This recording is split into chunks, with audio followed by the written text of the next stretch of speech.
I got so much more.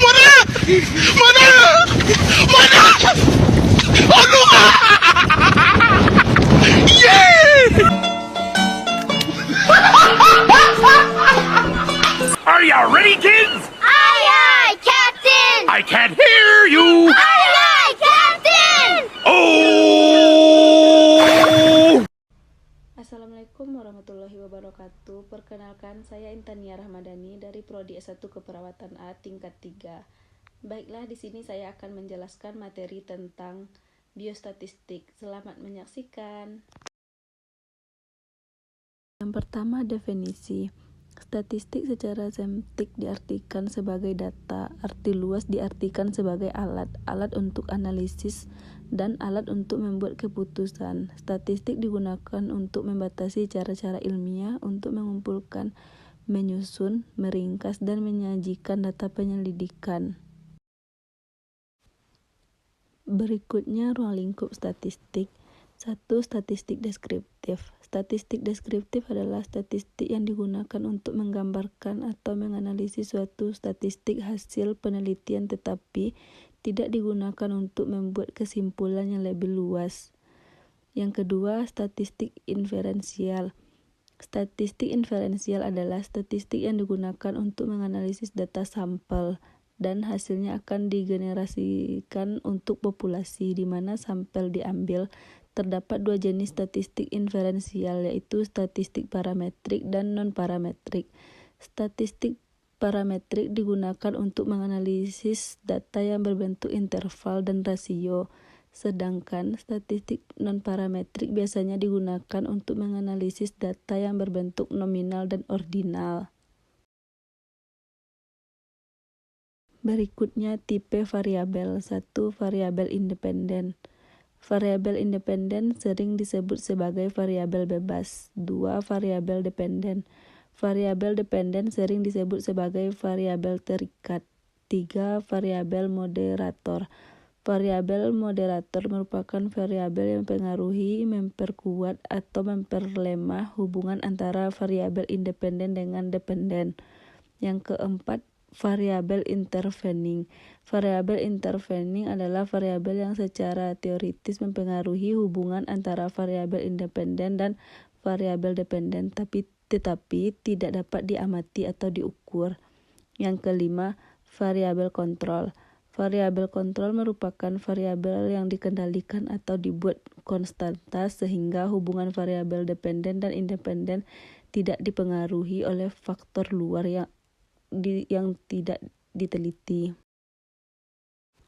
Sumber data kesehatan. Yang satu, data primer merupakan data yang dikumpulkan oleh peneliti yang digunakan untuk menjawab tujuan dari penelitian secara spesifik. Data primer juga dapat diperoleh dari kegiatan survei penelitian di lapangan. Yang kedua, data sekunder merupakan data yang telah tersedia atau telah dikumpulkan oleh orang atau lembaga tertentu, misalnya Biro Pusat Statistik. Data sekunder dapat diperoleh dari catatan laporan Dinas Kesehatan sebagai kegiatan surveillance di Dinas Kesehatan. Berikutnya skala pengukuran. 1. Skala diskrit atau nominal. Skala diskrit atau nominal adalah data yang hanya dapat digolongkan secara terpisah atau secara kategorik. Contohnya jenis kelamin, laki-laki atau perempuan. Yang kedua, skala ordinal. Data ordinal adalah data yang berbentuk ranking atau peringkat, di mana jarak antara satu ranking dengan ranking yang lain belum tentu sama. Contoh tingkat pendidikan, SD, SMP, SMA, PT. Yang ketiga, skala interval. Data interval adalah data yang jaraknya sama tetapi tidak mempunyai nilai nol atau absolut atau mutlak. Contohnya suhu. Yang keempat, skala rasio. Data rasio adalah data yang jaraknya sama dan mempunyai nilai nol mutlak. Contoh berat badan. Berikutnya metode pengumpulan data. 1. Metode observasi.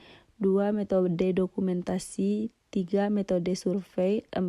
Metode eksperimen. Syarat alat ukur. 1. Validitas. Validitas merupakan kesesuaian antara alat dan apa yang diukur. Yang kedua, reliabilitas. Reliabilitas merupakan hasil beberapa kali pengukuran, tetapi hasil tetap sama. Materi berikutnya, penyajian data. Pengertiannya, setiap penelitian dapat disajikan dalam berbagai bentuk. Prinsip dasar penyajian data adalah bagaimana data dapat komunikatif dan lengkap, dalam arti data yang disajikan dapat menarik perhatian pihak lain untuk membaca dan mudah memahami. Jenis penyajian tabel dan kegunaannya. 1. Tabel. 2. Grafik. 3. Diagram. Tendensi sentral. 1. Min. Min merupakan teknik penjelasan kelompok yang didasarkan atas nilai rata-rata dari kelompok yang dimaksud. Yang kedua, median. Median adalah satu teknik penjelasan kelompok yang didasarkan atas nilai tengah dari kelompok data yang telah disusun urutannya dari yang terkecil sampai yang terbesar, atau sebaliknya yang terbesar ke yang terkecil. Yang ketiga, modus. Modus merupakan nilai yang sering muncul. Kuartil, desil, persentil. Kuartil merupakan nilai yang memisahkan tiap-tiap 25% frekuensi dalam distribusi. Dalam kuartil ada 3 macam, yaitu kuartil pertama, kuartil 2, dan kuartil 3. Yang kedua, desil. Desil merupakan nilai yang memisahkan setiap 10% dari distribusi kelompok. Yang ketiga, persentil. Persentil merupakan nilai yang memisahkan setiap 1% pada distribusi kelompok. Berikutnya, materi sampling dan metode sampling.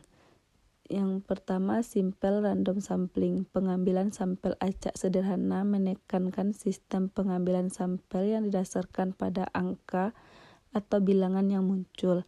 Keadaan ini dapat dilakukan dengan memberi nomor dari seluruh populasi yang ada sebelum dilakukan pengambilan sampel. Yang kedua, systemic sampling. Pengambilan sampel sistemik lebih menghemat waktu dan lebih sederhana.